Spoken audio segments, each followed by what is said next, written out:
Guys, magluluto kami ng lauoy daw. Alam niyo na siguro yung lauoy. Yan.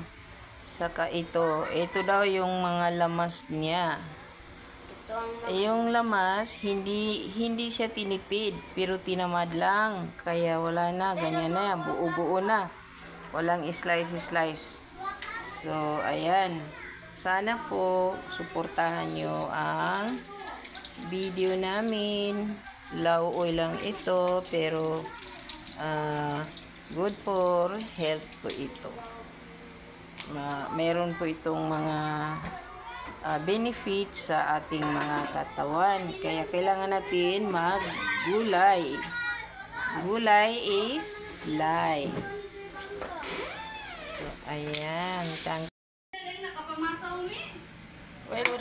Ayan guys, ang aming lauoy. Ayan, buo-buo na ang aming mga lamas. Kasi tamad na daw mag-slice. Ayan, totoo po. Hindi po yun bola. Ayan, ang aming lauoy.